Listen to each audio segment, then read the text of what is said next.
옛날 시골에서는 돌과 흙으로 담을 쌓았는데 돌 한 층, 흙 한 층 이렇게 해서 담을 쌓아 놓음으로써 집과 집을 경계 표시했었습니다. 지금도 나간읍성이나 이런 데 가면 아직도 돌로 거의 사람 키높이만큼 담을 쌓아 놓은 것을 볼 수 있습니다. 이렇게 담을 쌓은 이유는 워낙 돌이 많으니까 그 돌을 갖다 버리기도 힘들고, 그래서 그것으로 담을 쌓으면 외부인과 구별되고 보호도 받을 수 있으니까 그렇게 한 것 같습니다. 그런데 이런 담은 우리가 볼 수 있는 담만 있는 것이 아닙니다. 사람과 사람 사이에 담이 있고 민족과 민족 간에 담이 쌓여 있습니다. 또 국가와 국가 사이, 그리고 남자와 여자 사이, 이와 같이 무수한 담이 쳐져서 서로 소통이 되지 못하고 단절이 됩니다. 단절이 되다 보니 결국은 거기에 미움이 싹트고 오해가 싹트고 원망이 싹트고 전쟁이 되고 싸움이 되고 원수가 되고 마는 것입니다. 하나님과 사람 사이도 원래 에덴 동산에서는 담이 없었습니다. 그런데 하와가 사단의 유혹에 넘어가서 아담과 함께 담을 쌓고 숨게 됨으로써 거기서부터 비극이 시작되었던 겁니다. 오늘 본문 에베소 2장은 바울이 에베소 교회와 그 주위에 있는 모든 교회들에게 편지를 쓴 것은 담을 허물어 주신 예수 안에서 사람 상호 간의 담과 하나님과 인간 사이의 담을 허물고 참된 평화와 안식을 누려야 한다는 그런 말씀입니다. 우리가 오늘 본문을 보시면서 우리의 마음속에 있는 담을 허물고 하나님과 하나 되고 인간 상호 간에도 하나 돼서 예수 안에서 참된 평화를 누리는 우리가 되기를 소망합니다. 그럼 첫 번째, 사람은 살아있으나 죽어 있다는 것을 먼저 알아야 됩니다. 오늘 본문 말씀 에베소 2장 1절 말씀 보시겠습니다. 너희의 허물과 죄로 죽었던 너희를 살리셨도다. 아멘. 여기서 본문에 나오는 허물은 헬라어로 파라프토마라는 말인데, 이것은 정해진 길에서 떨어지다, 넘어지다 이런 뜻입니다. 그리고 죄라는 말은 헬라어로 하마르티아라는 말인데, 화살을 쏘았는데 관역을 못 맞추고 엉뚱한 곳으로 흘러간 상태를 말합니다. 그러니까 에덴 동산에서 모든 것을 할 수 있었지만 선악을 알게 하는 선악과는 먹지 말라고 하나님이 말씀하셨습니다. 그것이 정해진 길입니다. 그런데 그 정해진 길에서 벗어나서 선악과를 먹고 말았습니다. 결국 사망에 이르게 되었고 살아있으나 영혼이 죽은 상태가 된 겁니다. 그리고 육체도 영혼을 따라서 죽을 수밖에 없게 되었습니다. 육체는 영혼의 집입니다. 영혼이 죽으면 육체도 죽을 수밖에 없어요. 그런데 사람들은 죽어 있는 영혼을 살릴 생각을 못하고 육체로 영생을 꿈꾸고 있습니다. 시골에 가보면 빈집이 많은데 사람이 살지 않는 빈집은 오래 못 가고 허물어집니다. 그것처럼 하나님과 단절되고 난 인간은 그 영혼이 이미 사망한 상태이기 때문에 육체는 시한부 인생입니다. 죽게 돼 있어요. 그것이 조금 빠르냐 조금 늦으냐 그 차이지, 육체는 어차피 죽게 되어 있습니다. 왜? 영혼이 사망했거든요. 그래서 육체가 살고 영혼이 죽은 상태가 되면 결국에는 세상 지배하는 어둠의 세력, 사단과 하나가 되고 사단의 종이 되어서 죽음으로 끌려가게 되는 겁니다. 사단은 우리에게 욕심과 집착을 줍니다. 그래서 가져도 더 가지고 싶고 먹어도 더 먹고 싶고 내가 가진 것은 보지 못하고 남이 가진 것 좋은 것만 보입니다. 그 사람보다 더 많이 가져야 되고 더 좋은 것 가져야 되고 더 높아져야 되고 끊임없는 욕망에 이끌려 가다가 결국에는 사망으로 이르게 되는 것입니다. 그러므로 우리 모든 인간은 살아있으나 죽은 몸입니다. 이것을 깨달아야 돼요. 살아있으나 죽은 몸입니다. 여러분, 오늘날 강남에서 가장 잘 되는 병원이 무슨 병원인지 아세요? 성형외과도 잘 되지만 정신병원이나 신경정신과 병원이 가장 잘 됩니다. 일단 강남 살면요, 전세를 살아도 15억이 20억이 있어야 돼요. 뭐 집을 살려면 30억 40억 있어야 되고, 월세를 살려면 한 달에 500만 원을 내야 됩니다. 이렇게 500만 원 내고 사는 사람도 있어요. 그러면 그 사람들 가난한 사람입니까? 부자 아닙니까? 부자면 행복해야 되지 않습니까?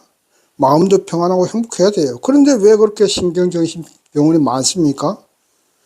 더구나 강남에는요, 기독교 인구가 30% 돼요. 30% 됩니다. 아무리 못 잡아도 30% 돼요. 다른 지역보다 기독교 인구가 많습니다. 그렇다면 더더구나 사람들이 행복해야 되지 않겠습니까? 신경정신과 병원이 필요 없어야 되지 않겠습니까? 그런데 그렇지 않아요. 결국 무엇을 말합니까? 영혼이 죽어 있다는 것을 말합니다. 불행하다는 것을 말하고 있는 거예요. 돈이 많아도 불행해요. 돈이 많아도 무언가 더 가져야 되니까, 집착하니까. 그래서 자꾸만 정신병원에 가게 됩니다. 상담소와 신경정신과가 없어야 됩니다. 영혼이 사망해서 육신과 욕망에 끌려다니기 때문입니다. 사단의 올무에 걸려서 사망으로 가고 있기 때문이에요. 교회만 출석하면 무슨 소용입니까? 교회가 아무리 많으면 무슨 소용이에요? 진실한 믿음이 없는데, 믿음 따로 사람 사는 모습 따로인데 무슨 소용이에요? 하나님과 나 사이에 외부적으로는 담이 허물어진 것 같습니다. 주일마다 외제차 타고 교회 가니까요. 그러나 성도 상호 간에 막힌 담이 허물어지지 않았습니다. 하나님과의 사이에 담이 허물어지지 않았습니다. 그래서 끝없는 욕심과 집착으로 죽어가고 있는 것입니다. 이것이 오늘날 모든 사람들의 모습입니다. 영혼이 죽어 있다는 것을 알아야 돼요. 이것을 알아야 구원에 대한 갈망이 생기거든요. 우리 영혼이 죽어 있습니다. 인간이 아무리 선을 행하고 좋은 일을 많이 해도요, 그것이 뭐 하나님을 영화롭게 하고 사랑의 계명을 순종하려고 한 것이 아니라 그 좋은 일마저도 자신의 자랑 삼고 자신의 위치를 확인하는 것이기 때문에 하나님과는 아무런 상관이 없습니다. 그러므로 그 선한 행위로 절대 구원받을 수가 없는 것이지요. 우리 인간은 정해진 길에서 이탈한 상태입니다. 아무리 화살을 쏘아도 관역을 맞추지 못한 상태입니다. 영혼이 죽은 상태입니다. 우리 영혼이 죽어 있다는 것을 먼저 깨달아야 됩니다. 그 사망의 상태를 깨달아야 구원의 욕망이 생기게 되겠지요. 죽어 있는데도 죽어 있다는 것을 깨닫지 못하고 세상 권세 잡은 사단을 따라가고 욕심과 집착에 또 세상 영광을 따라서 가고 있습니다. 결국 사망으로 가게 되는 거예요. 세상을 향한 욕심이나 걱정, 근심이 있다면 우리의 영혼은 아직까지 죽은 상태이구나. 아니면 내 영혼이 큰 병에 걸려 있구나. 아니면 내 영혼이 지금 실실해서 의식이 없는 상태이구나. 이것을 깨달아야 됩니다. 우리 스스로를 반성해 보시기 바랍니다. 반성해 보세요. 내 영혼이 병들었나? 실실해서 있나? 이것을 우리가 깨달아야 구원에 대한 갈망이 생기고 또 그 소망이, 구원에 대한 소망이 우리를 하나님 앞으로 인도하고 예수님께 무릎 꿇게 하는 것입니다. 두 번째, 하나님의 구원에 대해서 다시 한번 보십시다. 에베소 2장 5절에서 6절 말씀 보시겠습니다. 허물로 죽은 우리를 그리스도와 함께 살리셨고 또 함께 일으키사 그리스도 안에서 함께 하늘에 앉히시니. 아멘. 예, 그 말씀 가운데 살리셨고라는 말씀에 밑줄 자 그것이고, 일으키사 그 말씀에 밑줄 그것이고, 앉히시니 라는 말씀에 밑줄 그것이기 바랍니다. 이것이 구원의 3단계입니다. 3단계예요. 살리시고 일으키시고 앉히시는 과정입니다. 육체만 살아서 내 힘으로 아등바등 설쳐대고 하나님 없이 행복해지려고 돈을 찾아서 권력과 명예를 찾아서 세상의 영광을 찾고 다닙니다. 다 영혼이 죽은 사람들입니다. 영혼이 죽은 사람들이에요. 세상 설치고 다니는 사람들 다 대부분이 영혼이 죽은 사람들입니다. 그 사람들 자신의 영혼이 죽은 줄도 모릅니다. 죽은 줄도 몰라요. 이렇게 죽은 영혼 가지고 세상을 변화시키려고 하고 자신의 힘으로 무엇을 해보려고 발버둥 치는 사람들, 그런 사람들을 위해서 예수께서는 십자가를 지셨습니다. 그들의 영혼과 함께 십자가에서 못 박히셨어요. 죽으셨습니다. 그리고 3일 만에 다시 부활하셨습니다. 그리고 하늘보다 우편에 앉으셨습니다. 우리는 이와 같은 예수님의 희생이 바로 나를 위한 것임을 믿어야 됩니다. 나를 위한 희생임을 믿는다는 것은 나도 육신의 욕심, 세상의 영광을 위한 집착을 십자가에 못 박는 것을 말합니다. 내 육신이 십자가에 못 박혀서 죽은 것을 믿어야 됩니다. 그 다음에는 하나님이 우리의 영혼을 일으키십니다. 일으키셔요. 죽어있던 우리의 영혼을 깨우셔서 다시 일으키시고 살리시는 겁니다. 영혼이 살면 세상의 모든 것이 다 내 것으로 믿게 됩니다. 이웃이 성공한 것, 이웃이 부자 된 것, 그것이 바로 내가 성공한 것이고 내가 부자 된 것이에요. 그렇게 믿게 되는 겁니다. 주님 안에서 하나니까, 주님 안에서 그와 내가 하나니까. 그래서 모든 것 주님 뜻대로 이루어질 것으로 믿게 되는 겁니다. 살아도 감사, 죽어도 감사, 성공해도 감사, 실패해도 감사합니다. 아니지요. 실패라는 것은 믿음의 성도에겐 존재하지 않습니다. 더 좋은 것을 주시기 위한 하나의 과정일 뿐이라고 믿기 때문입니다. 이것이 영혼이 부활한 믿음의 성도의 모습이에요. 이것이 구원받은 성도의 모습입니다. 그러므로 가짜 믿음에서 헤어나야 됩니다. 부자로 살면서도 마음이 가난한 사람은 가짜 믿음입니다. 신경정신과에 가는 것, 영혼이 아직 부활하지 못한 상태예요. 무덤 속에 머물러 있는 상태입니다. 죽은 나사로처럼 무덤에 머물러 냄새나는 육신을 풍기고 있는 상태입니다. 예수님의 음성을 들어야 됩니다. 나사로야 나오라, 무덤에서 나오라 하는 예수님의 음성을 들으시고 일어나십시오. 일어나십시오. 사망에서 일어나십시오. 세상 영광, 세상 집착, 욕심에서 일어나십시오. 해방되십시오. 이미 예수 안에서 세상 모든 것이 다 내 것입니다. 믿으시기 바랍니다. 예수 안에서 하늘의 복, 땅의 복이 다 내 것이에요. 모두가 내 것인데 내 것이 아니라고, 타인의 것이라고 목이 마르고 욕심에 끌려다니면 그것은 절대 일어난 것이 아니고 부활한 것이 아닙니다. 나사로가 다시 부활한 것처럼 예수님의 음성을 듣고 일어나십시오. 여러분의 영혼이 다시 부활해야 합니다. 그 다음에는 하늘 보좌에 앉히시는 겁니다. 그 다음에 예수께서 우리를 하늘 보좌에 앉히셔요. 영혼이 부활되고 일어났으면 그 다음엔 왕의 자리에 앉아야 됩니다. 하늘 보좌에 앉아야 합니다. 하늘 보좌에 앉는다는 것은 무엇을 말합니까? 명령하는 삶을 말합니다. 사단을 향해서 명령하는 삶을 사십시오. 물러가라 명령하십시오. 시기와 질투와 욕심과 걱정과 근심이 내 마음속에 몰려오면 예수의 이름으로 물러가라 하고 명령하는 행함이 있어야 됩니다.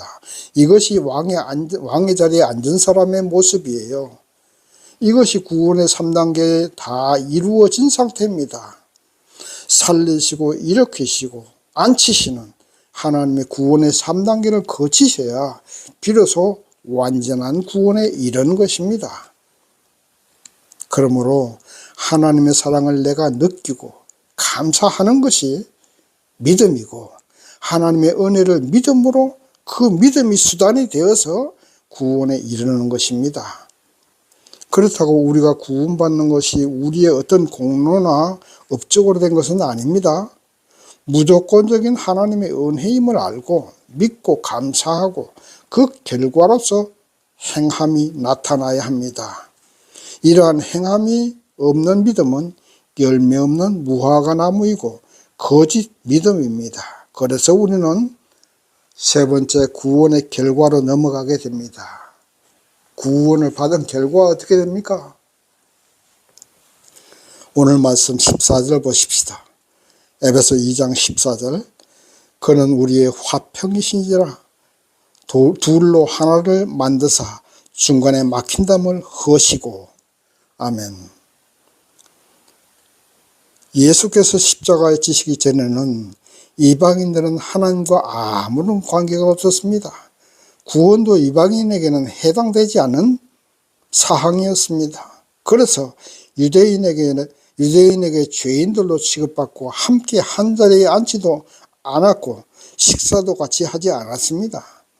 하나님의 성전에도 이방인의 뜰이라는 곳이 있어서 그곳까지만 들어가고 더 이상 들어가지 못했습니다. 여러분, 바울이 순교한 이유가 뭔지 아세요? 이방인을 데리고 성전에 들어갔다는 오해를 받아서 결국 죽게 되었습니다. 사실 그렇게 하지도 않았는데 유대인들은 눈에 가시 같은 바울을 죽이려고 그렇게 모함한 것이죠. 이처럼 이방인들은 비참하게 죽을 수밖에 없는 처지였습니다. 유대인과 이방인 간에는 엄격한 벽이 있었던 것입니다.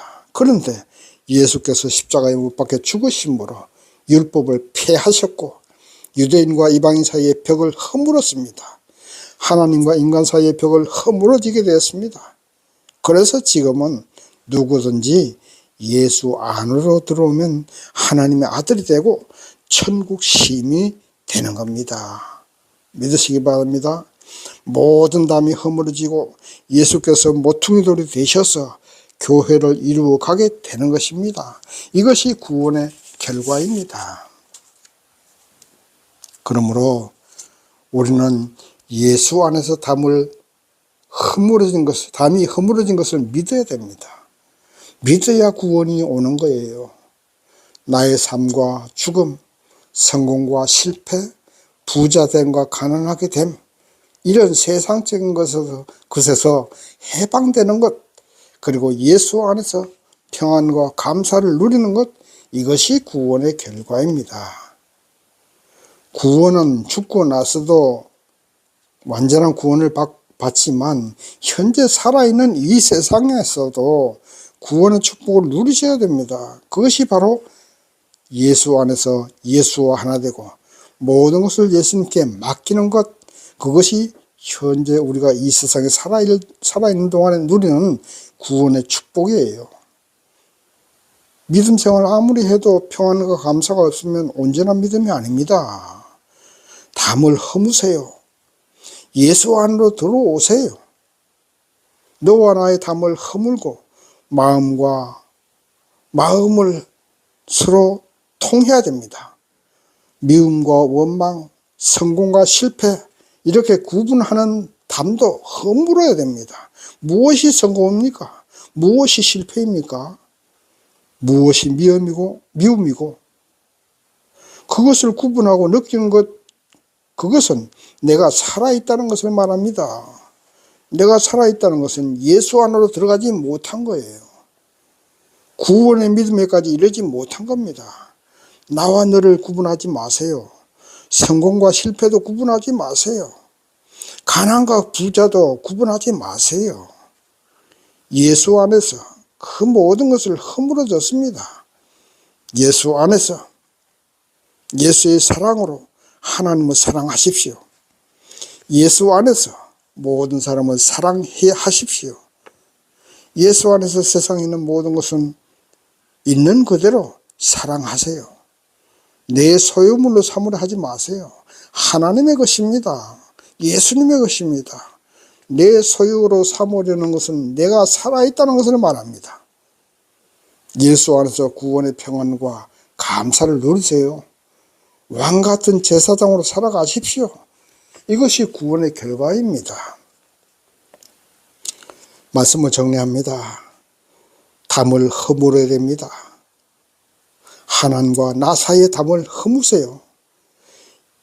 예수와 나 사이의 담, 또 너와 나 사이의 담 허물어야 됩니다. 구별하지 마세요. 예수께서는 이미 모든 담을 허물어 주셨습니다. 예수 안에서 너와 나 하나입니다. 내 것은 아무것도 없습니다. 예수 안에서 평안과 감사, 기쁨과 행복을 누리시는 구원의 인생을 살아가십시오. 왕같은 구원의 인생, 구원의 삶을 살아가시는 저와 여러분 되시기를 주님의 이름으로 축원합니다. 아멘.